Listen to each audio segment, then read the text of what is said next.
This is the Rich Dad Radio Show. The good news and bad news about money.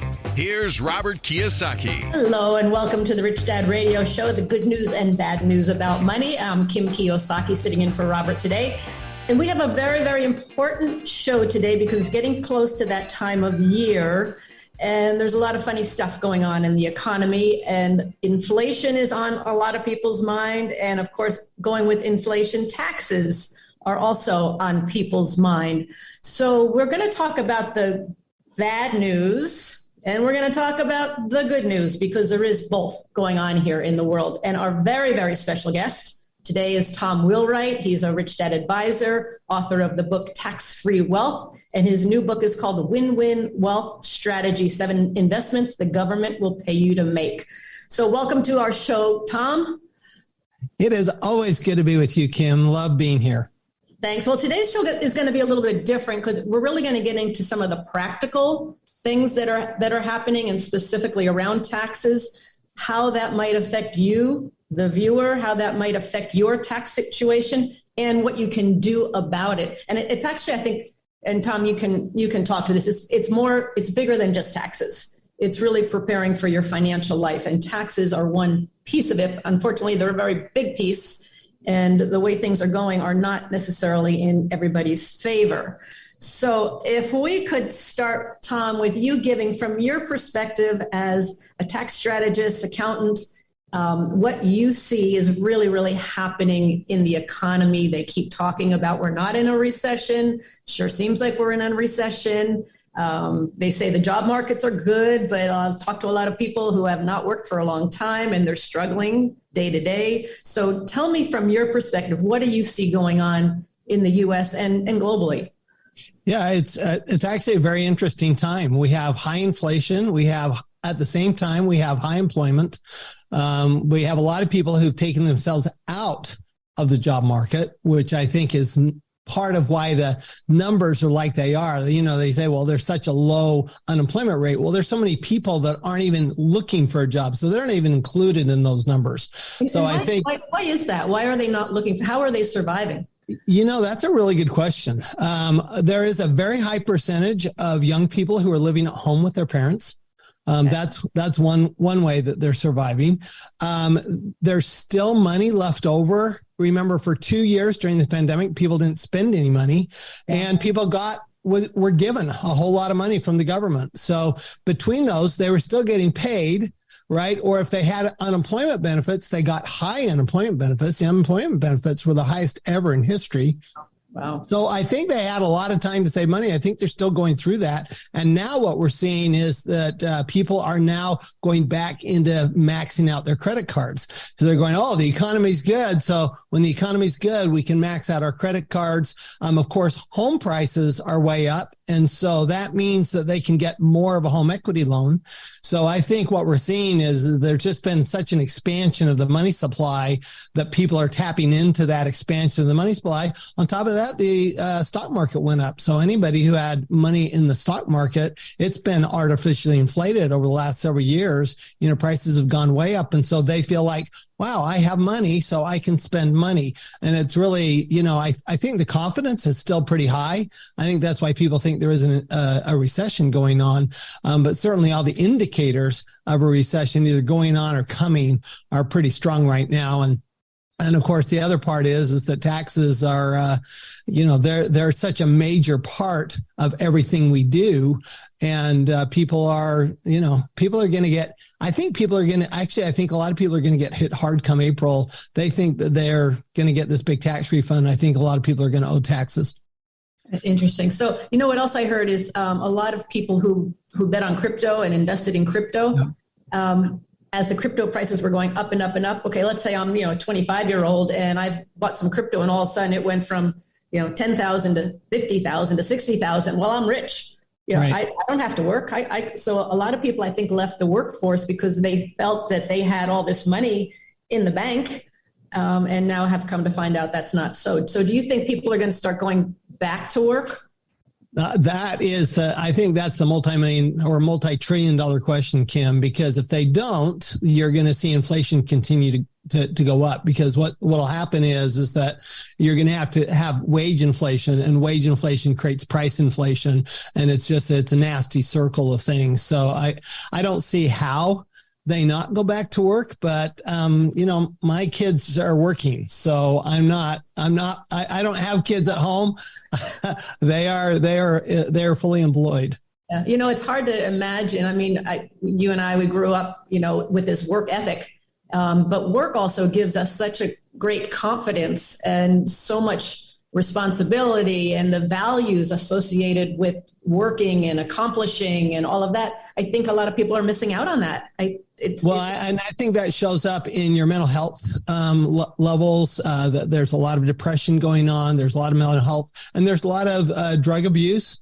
A lot of not just drug use, but drug abuse. And, that all is self-medicating, right? For those, because they're not getting it somewhere else. Well, the normal place to get it would be work, family, relationships. But people, if you're sitting at home playing video games, or, you're kind of withdrawn from the world and not productive, you don't feel worthwhile when you're not productive. So I agree with you. I think that not working is actually a very serious issue.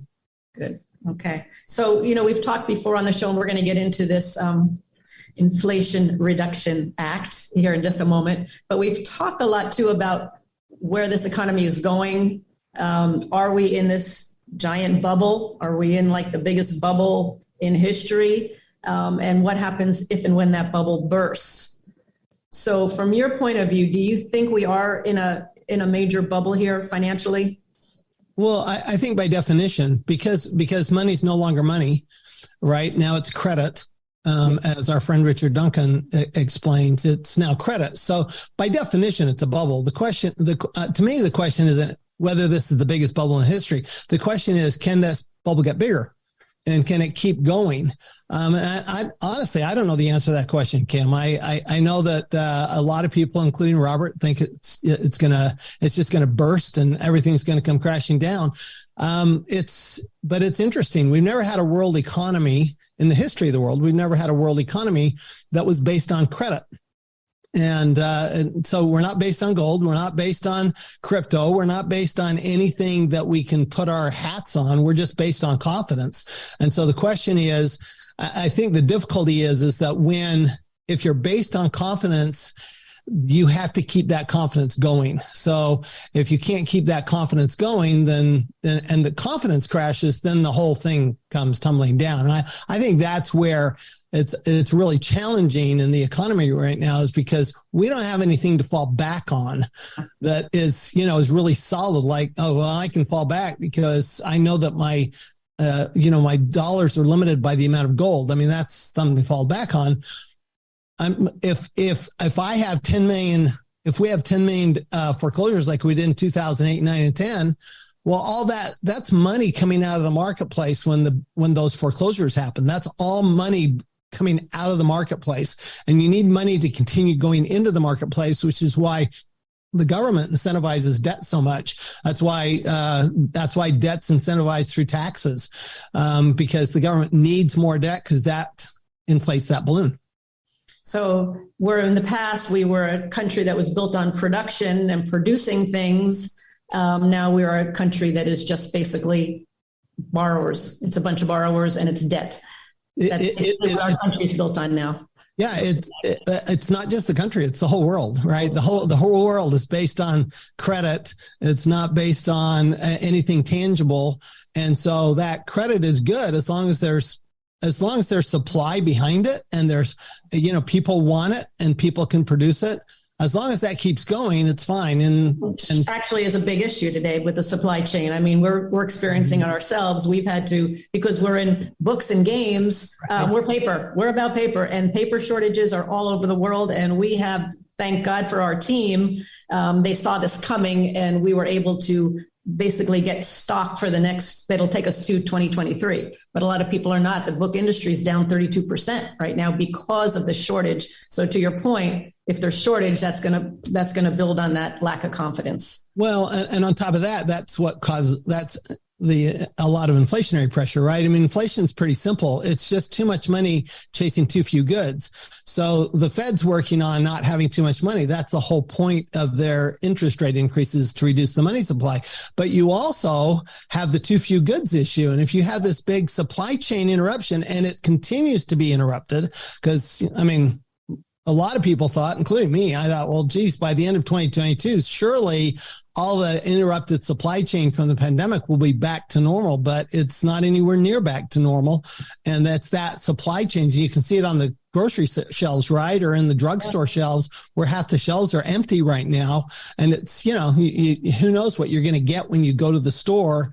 When you have that kind of supply chain interruption, then that means that you're going to continue to have price pressure pushing upward on that.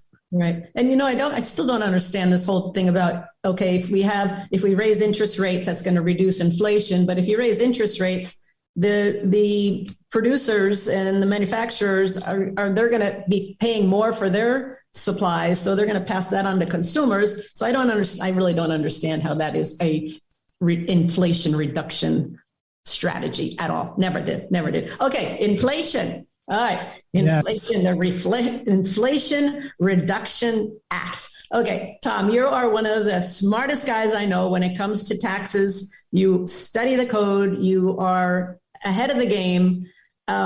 This Inflation Reduction Act that the IRS and the government is putting into play, what the hell is it, and how does it impact you and me? Well, first of all, there's nothing in there, not anything that reduces inflation. I always refer to it as the Inflation Enhancement Act, because there are some things that actually put upward pressures on prices, and significant upward pressures on prices. For example, we have it's good news, bad news, right? Bad news is we have $80 billion more going to the IRS over the next 10 years, which is basically double their budget, which will add a large number, not 87,000, like they said. I mean, it's 87,000 new employees, but that's not 87,000 new auditors. Let's be clear about that. So it's not as bad as that, but they will easily be doubling their audit force, and probably more than doubling their audit force. So that's the bad news. The good news is there's tax credits and tax benefits in this bill. But for example, talking about inflation, the day they announced that this new act would allow that $7,500 electric car credit to go towards Tesla, GM, et cetera, the car manufacturers all raised their price by, shockingly enough, between $7,000 and $8,000.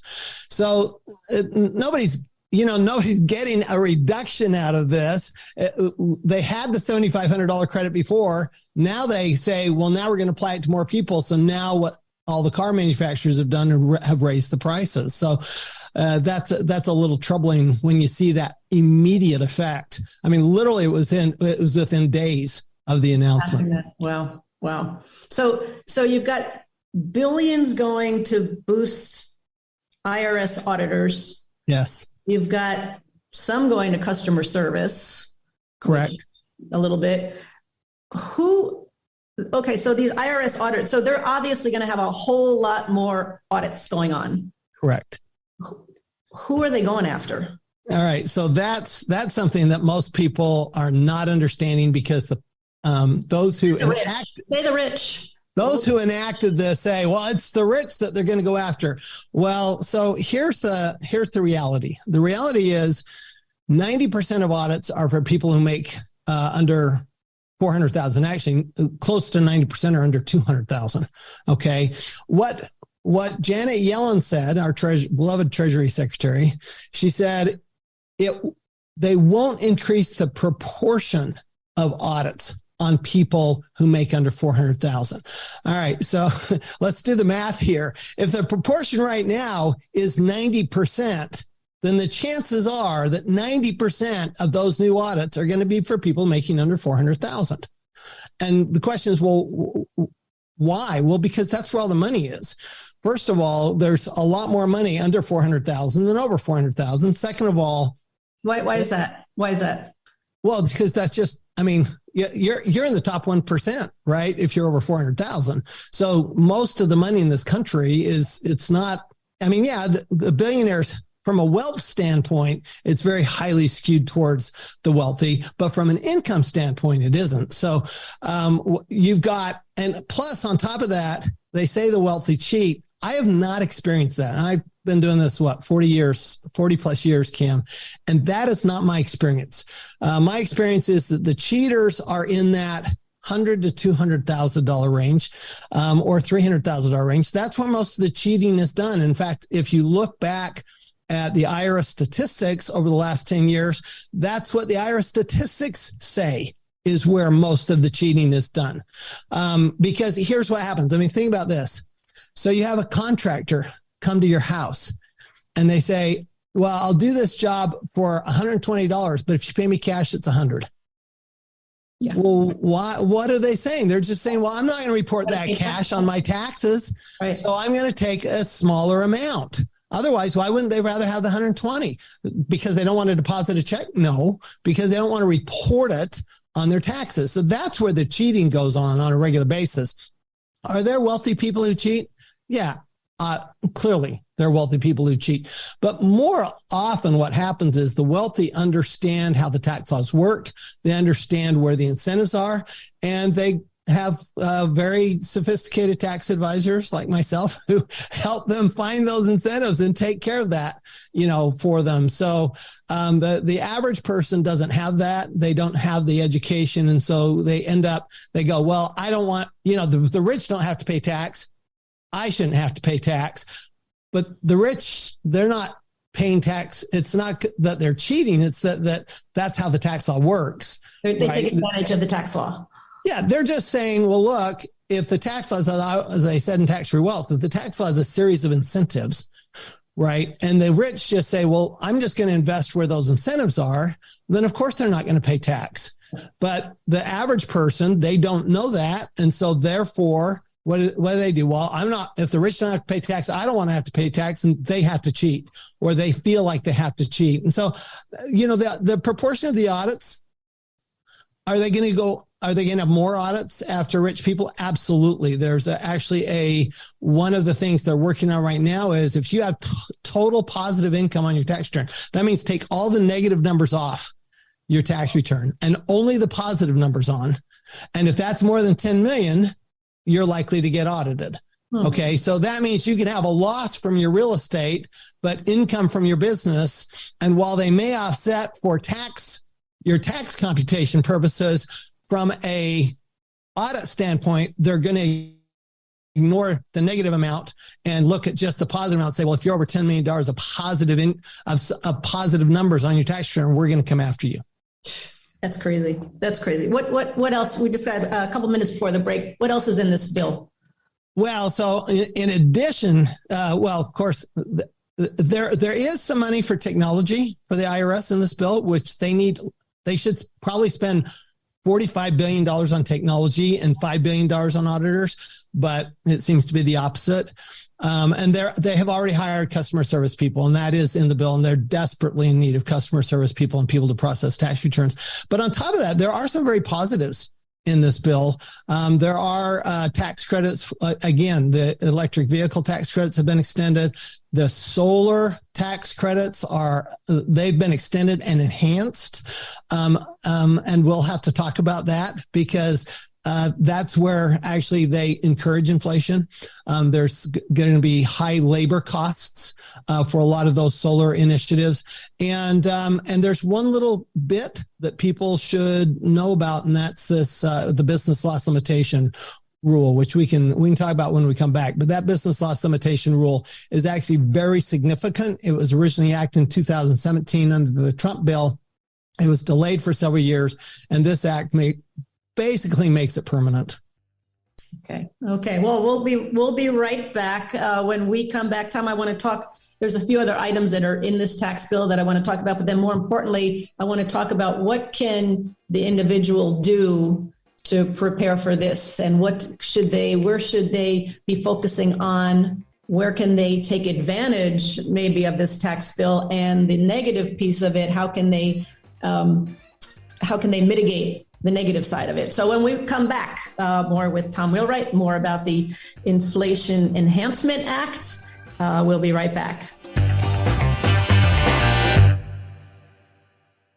On the show, Robert stresses the importance of investing in assets that will outpace inflation and keep your wealth safe during recessions. But in 2022, that's easier said than done. Stocks and bonds often see negative returns when prices drastically rise, real estate has already taken a beating, and many commodities are in flux. There's not much left. Well, according to Bloomberg, there's one hard asset nearly everyone is overlooking: fine art. They say art can serve as an inflation hedge in almost any environment. Bank of America agrees. They declared that as inflation reaches a secular turning point, investors should buy real assets like art. Contemporary art appreciated by 17.5% annually the last time inflation was this high. That's significantly better than real estate and stocks during the same time. But none of this should surprise you. Why? Ultra-wealthy investors have preserved their wealth with art for hundreds of years, and now you can too with Masterworks. It's the new tech platform that lets you invest in shares of paintings by Banksy, Picasso, and Monet. And the results so far have been incredible. In the last 3 months alone, Masterworks has 4 paintings for 13, 17, 21, and 33% net returns to investors respectively. You don't need hundreds of millions to hedge your portfolio with art anymore. You just need a solid internet connection. To date, users have invested over $650 million with Masterworks. And here's the best part. You can skip their wait list and try Masterworks for free by going to masterworks.art/richdad. That's masterworks.art/richdad. See important disclosures at masterworks.io/CD. It's never too early to play holiday music, and it's never too early to start thinking about gifts. Whether it's for a friend or the friends in your pants, you can make this a season to be jolly with Manscaped. Do your little drummer boy a favor and use the Lawnmower 4.0 to avoid another silent night in the bedroom. Then add in Manscaped's top-of-the-line shower products to have the people thinking, all I want for Christmas is you. Santa cares about his sack, and so should you. Look nice when you get naughty by going to manscaped.com and use code RICHDAD for free shipping and 20% off. This is Rob, engineer of the Rich Dad Radio Show. Last year I told you how I started using Manscaped to shave my Santa beard from down under. I also started using Manscaped's manly scent to add a little freshness to my jingle balls. I've been trimming my tree and using Manscaped's scented products to smell fresher than Christmas snow for over a year now. And I will never stop. Manscaping is an important part of my grooming routine and the part Mrs. Rob loves most. I don't even have to use mistletoe to get my special Christmas gift from her this year. All thanks to my Manscaped grooming routine. The Manscaped Platinum Package 4.0 is the one-stop shop for the man who deserves it all. It has everything needed to help you deck the halls from face to balls just in time for mistletoe season. The Platinum Package has each product from Manscaped's best-selling Performance Package plus Ultra Premium Body Wash, Ultra Premium 2-in-1 Shampoo plus Conditioner, and Ultra Premium Deodorant. It's the best way to smell fresh from your Santa hat to your candy cane. This Christmas package comes with the Lawnmower 4.0 body trimmer and the Weed Whacker nose and ear hair trimmer featuring proprietary advanced skin-safe technology to protect your delicate presence. Plus, both are waterproof so there's no issue clearing the snow out of your driveway. And there's also a 4000K LED on it so you can light the way like Rudolph. Now that you've groomed your candy cane, it's time to make sure you don't smell like a reindeer with the Platinum Package's shower products. All of Manscaped's shower gear is sulfate-free, vegan, and made to have your skin feeling hydrated and smelling fresh. But smelling good doesn't stop at the shower. The Crop Preserver Ball Deodorant and Crop Reviver Ball Toner can solve stank problems all day long. Once they touch your sack, you'll never go back. The Platinum Package 4.0 sitting under the tree is guaranteed to put anyone in the holiday spirit.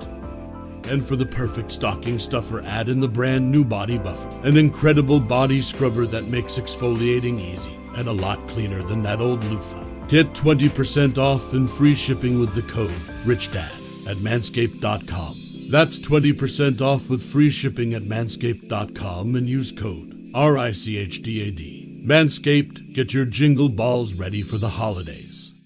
Feeling powerless over current events and your financial future? Financial freedom is your freedom. Robert Kiyosaki is the best-selling author of Rich Dad, Poor Dad. Over 40 million people have taken Robert's advice. Now it's your turn. Attend Robert's free virtual wealth building event. Claim your free access now at richdadfree.com. Don't wait, access is limited. Go to richdadfree.com. That's richdadfree.com. Hello, hi, this is Kim Kiyosaki with the Rich Dad Radio Show. I'm sitting in for Robert today. We're discussing a really important subject right now, and it's very much the practical, hands-on thing called taxes and inflation, and how the government is basically putting forth this bill, the Inflation Reduction Act. And as Thomas said before, it's actually opposite. And I like this too. Whatever the government says, whenever there's a new bill out, the clean energy bill, you'll know it's not about clean energy. So you know that Inflation Reduction Act is not about reducing inflation. Anytime they say this is what we're going to do, just know that they're doing the opposite. I think that's a key point. So our guest today is Tom Rilwright, CPA tax strategist. He is the author of Tax-Free Wealth, and he's also the author of the new book, Win-Win Wealth Strategy, 7 Investments the Government Will Pay You to Make. So welcome back, Tom. Thanks, Kim. So we were talking about some of the other things that are in this bill and how they affect small business, how they affect the individual. So do you want to just touch on those? And then we're going to talk about what people can do to protect themselves and enhance themselves. Yeah, absolutely. I like that. So one of the things that is very little known is this business loss limitation rule, which everybody who makes any significant amount of income should be paying attention to. And here's how the rule works. It used to be that if you had losses from businesses, including rental real estate, you could offset 100% of your other income. Not so anymore. The 2017 Act, this was the Trump tax bill, put this into place, but it was postponed all through the pandemic. And it isn't until 2022 that it comes into play. And what this new bill does is actually pushes it, lengthens the term of it. It goes until 2028 now. Now, here's what it means. If you have over $500,000 of wage income from interest, income from dividends, income from your retirement plans, if you have over $500,000 of that, you can only offset up to $500,000 of that type of income total with your losses from real estate, solar, other tax benefits that you would have. Otherwise, you can only offset $500,000 of losses. So if you're a doctor, for example, making $800,000 a year, and let's say your spouse decides to do real estate full time, so they're a real estate professional, and you have $2 million of losses during the year, you're still going to pay tax on $300,000 because you only get to offset $500,000 of that wage income. So are they basically taking away the incentive, the tax incentives? No, what they're doing is they're, once again, they are going after the employees. So if you have business income, so let's take you and me, Kim, all of our income is business income. We don't have wage income. Right. So all of our income is business income. Well, our losses from our investing can 100% offset that business income because not the personal income. It's the individuals who earn their money as wage earners and those who get money as dividends, interest, and retirement income. All of those so you can only offset a limited amount of that type of income. Wow. So again, the middle class gets screwed. Once again, that's right. There's been an assault on employees. Remember, until 1944, employees didn't pay tax at all in the United States. There was no income tax on employees before 1944. It wasn't until after that. And even after that, for many years, the standard deduction and the dependent deductions, they were enough to offset the average person's income. It's only really been in the last 30, 40 years where it's all shifted away from focusing on basically taxing the rich to taxing the middle class. And that's where all the taxes are now. They're all on the middle class. So the business loss limitation, does that include like 401ks? It does. Wow. Yep. 401ks, pension plans. I mean, let's say you were a business owner and you socked away. So business owners, a lot of them like to sock away a lot of money into their pension plans the last, 10 years of being in business so that they pay less taxes then. But then what happens is, okay, well, if they didn't sock that away in a pension plan and instead had followed yours and Robert's advice, which was invest outside of the stock market, invest outside of a pension plan, IRA, 401k, then what happens is if they pull too much of that money out in 1 year, they can't offset that money at all. They're just going to pay tax on it.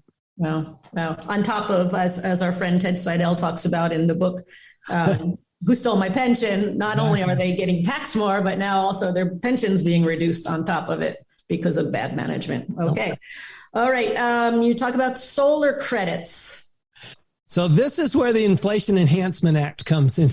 Enhancement part of the Inflation Act comes into play.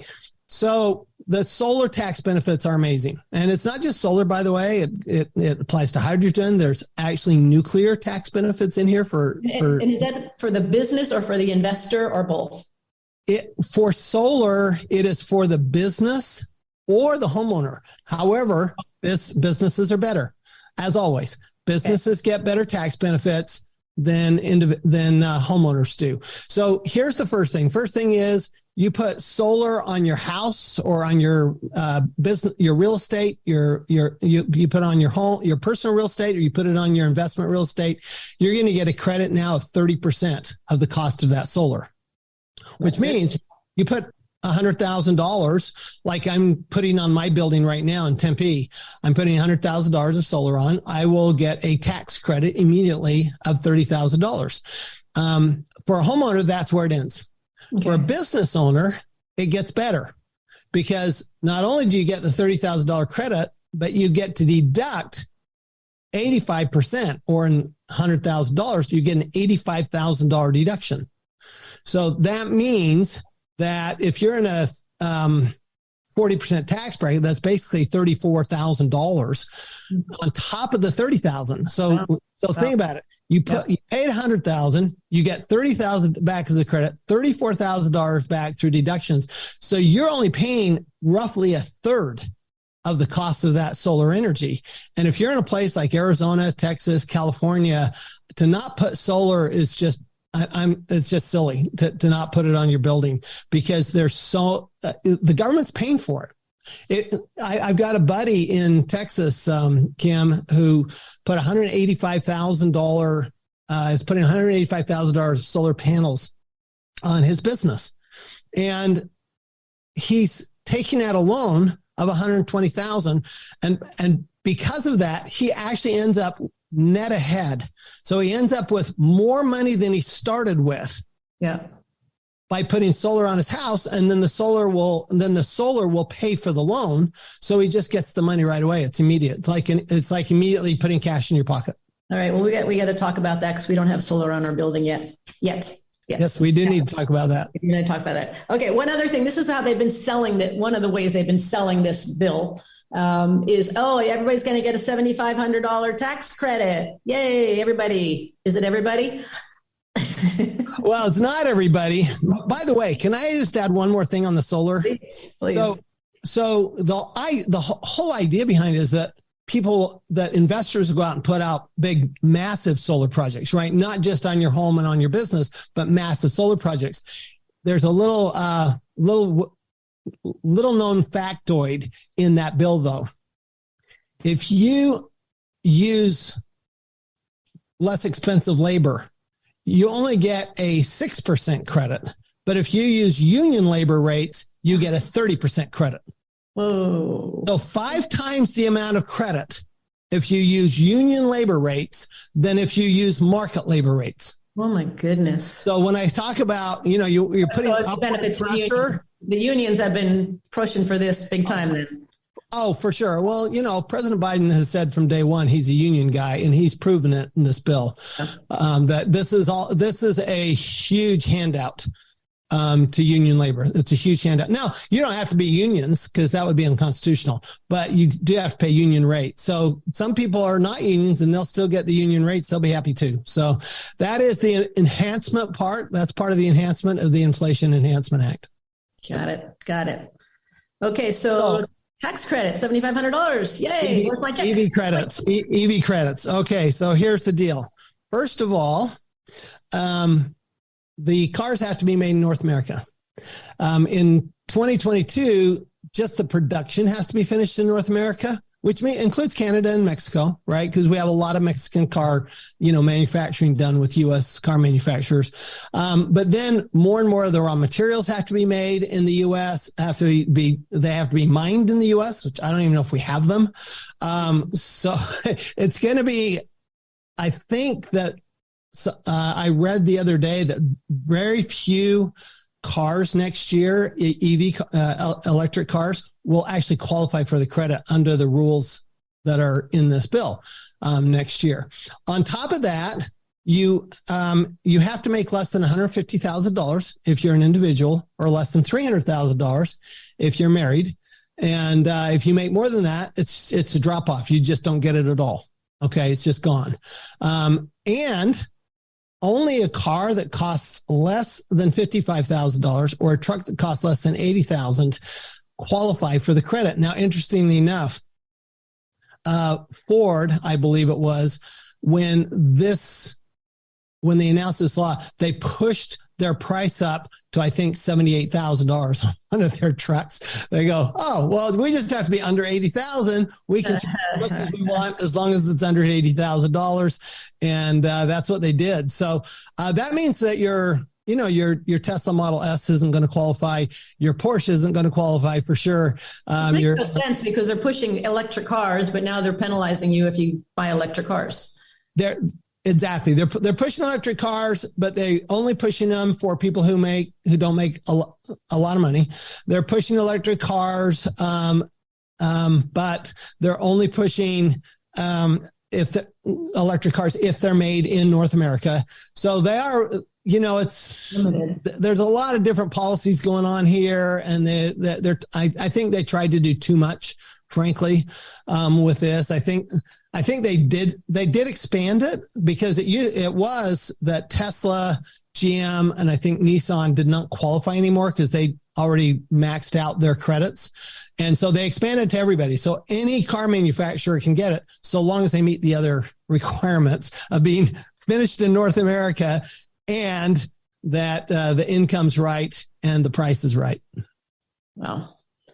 Okay, so let's start with on the good news. What can the individual invest in before we get into how to protect themselves? What can they do with their money? What's the most beneficial, advantageous thing that they could be doing? Well, whatever the government wants them to do. So really there's 5 things that really the government wants them to do most. There's 2 others, but there's 5 primary things. So the first is business. Business has the best tax benefits. I actually gave an example in my new book that if you're starting a business in your house, the government will literally give you more tax benefits than the cost of starting the business. So the government will literally pay you to start a business, even a part-time business, especially a part-time business. They'll pay you right up front. Just reduce your withholding, reduce your estimated payments, and you get paid right up front. And you can actually have the money from the government to start your business. So that is a nod to the side hustle, if you will, the nod to the small business, because now you get to deduct your home office. Now you get to deduct the furniture in your home office. Now you get to deduct more of your car. So there are a lot of deductions, meals that you can deduct. There's travel that you can deduct. There's all sorts of deductions you don't get as an individual employee that you do get as a business owner. And so there's huge tax benefits in business. Of course, the government wants technology produced, so there are huge technology tax benefits. The government wants housing, so there's big benefits, as you know, you do a lot of housing investing, and for investing in housing or other investment real estate property. So huge investment, there's huge tax benefits there, mostly. And for housing could be anything from a single family house to multi-family buildings. Exactly. As long as you're renting it out, it could even be a VRBO or an Airbnb. So it doesn't have to be long-term rental. It could be, a short-term business rental. Okay. And then on top of that, then you add, of course, the government wants to produce food. So agriculture has always they've always been really the number one preferred taxpayer. Very few farmers, ranchers pay tax. They just don't. How would an individual invest in food? Well, for example, you could invest in a ranch. You could invest in for you could invest in a vineyard. That'd be nice. I like that. There you go. You can actually invest in some beef and cows and bulls. Right. Yeah. And that all qualifies. So you can absolutely invest in agriculture. It's, it's a little harder. You have to do a little more research for it, and it's a little riskier. So you have to pay attention to that. But then, of course, energy is the big one right now. Curiously enough, they didn't do anything to dampen the incentives for oil and gas in this bill. The oil and gas incentives are just the same as they've been for many, many years, where you get to deduct basically 100% of the money that you put into the oil and gas drilling program. And on top of that, it doesn't matter if you're a passive investor. Unlike real estate, where if you're a passive investor, you're limited on how you can write off your deductions. In oil and gas, you're not limited. It's an unlimited amount, even if you're an employee. That's the one place. Now, you're still limited on 500,000, but it is the one place where you don't have to be actively involved to get full tax benefits, is oil and gas and solar tax credits. Those also, you don't have to be involved at all. But really, the energy is the really big one right now. These are just things the government wants done. I mean, they're things that, you and Robert have been talking about them for years and years and years. The idea of investing in energy, housing, business, those types of things that's what the government wants it done. So that's where they put the incentives. They know that if they put the incentives there, people will more likely take those projects on. Last time I was in Germany years ago, there was a couple I was talking to, and I don't know if you can do that here, but they were putting just 3 windmills on their property and selling the energy back to the energy companies. And they had huge tax benefits because of that. Yeah, exactly. So the point is that this doesn't have to be big. Right. And it doesn't have to be in the U.S. I mean, you don't have to be a U.S. taxpayer to get these benefits. I've actually looked at 15 different countries and done a lot of research on 15 different countries in Asia, in North America, in South America, in Europe, and and even in South Africa. And what I found is that the tax benefits are very similar. I mean, even Australia, the tax benefits are very similar from country to country. So the details. You gotta understand the details. That's why where your tax advisor comes into play. But understanding the concepts is something that is pretty much applicable throughout the world. Okay, so where your tax advisor comes in, your tax expert comes in. So you're going to have more audits, right? You're going to have more taxes to pay and all of this. How does an individual protect themselves from that? If the IRS comes knocking and says, "Oh, sorry, you just got audited," and you don't maybe have a tax strategist or a CPA, you're in trouble. You really need to look now at preparing. The audits aren't going to start happening for another couple of years, because they need to hire all the auditors and then give them some training. So we're probably 2 years away from it. But remember, that gives you 2 years, and beginning with the 2022 tax return, that's going to be the first year that gets these heavy audits, is 2022. Okay, so that 2022 tax return, you better have a better tax preparer, and you better make sure that you got a tax advisor, tax preparer, your CPA, that actually knows how to handle an audit.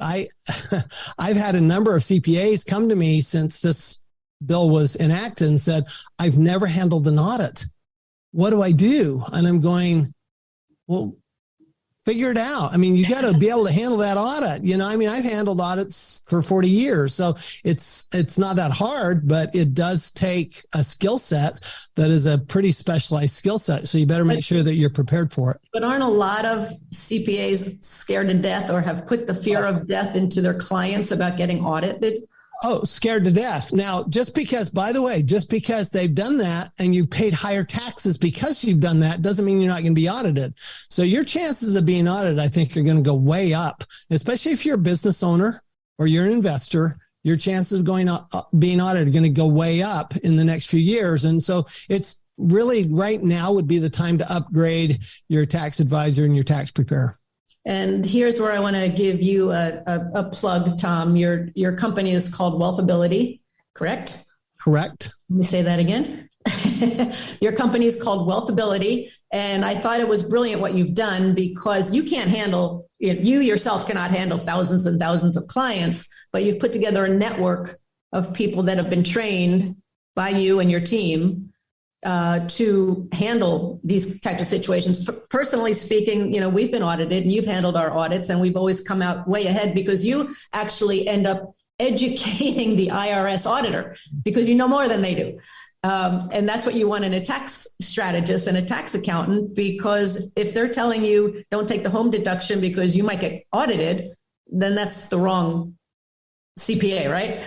Oh yeah. Anytime you're told, don't take this tax benefit because you may be audited, it is time to call us. By the way, chapter 23 of Tax Free Wealth tells you how to find a good tax advisor, or you can just call Wealthability. We have about 65 CPA firms around the country that are now part of our network.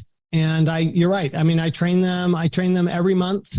Our team is constantly working with them. And that's what you're going to need. You're going to need a better CPA. You're going to need better tax preparation. You're going to need to be ready for these audits. And then you need to have somebody on your side once the audit comes. And let me ask you this, because most people think that their tax strategists and their tax expert and their CPA has to be in the city where they live. Is that true or not true? Because when somebody comes to Wealthability and says, here's my situation, here's where I'm located, is it based on location, or what's it? What are you going to?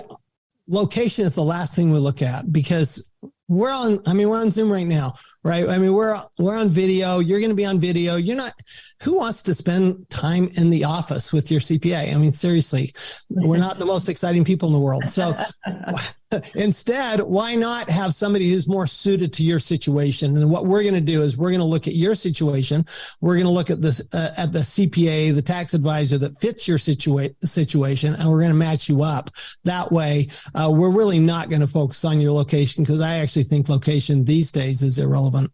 Yeah. And so, for example, for me, I like real estate and business. So you're gonna pair me with somebody who's an expert in that field versus somebody who's an expert in the stock world or commodities world. Right. Versus somebody who's just starting out, and they don't need the same level of expertise you need. So they don't want to pay as much as you would want to pay for your expertise. They want to pay less money. They don't need as high level of tax advice and high level quality of everything. So they want to, keep their expenses down. That's fine. We'll match you with somebody who can help you with that. Excellent. Well, thank you, Tom. Final words for our wonderful audience here. Well, just remember that taxes are your single biggest expense, and there are more opportunities than you can shake a stick at in the tax law, and particularly this new. It is, I'd like to call it the Tax Reduction Act. It actually, there are so many opportunities to reduce your taxes in the Inflation Reduction Act, and I think that doing what the government wants done, it's safe. The IRS isn't going to come after you for doing it. And at the same time, you're going to get massive tax benefits, pay way little tax, and build a lot of wealth.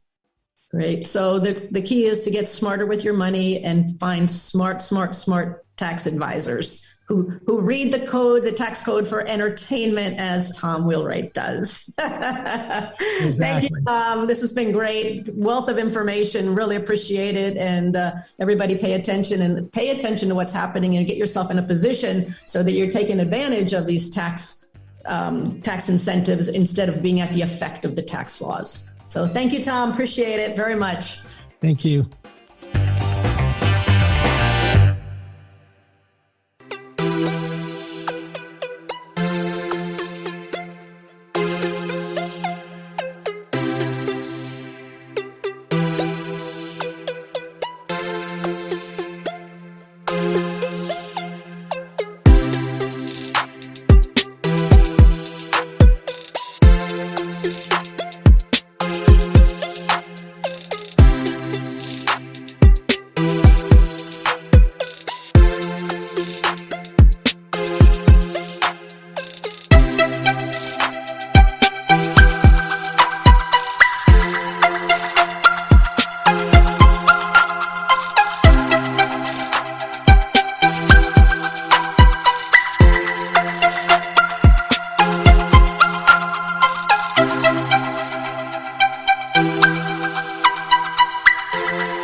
ngược làng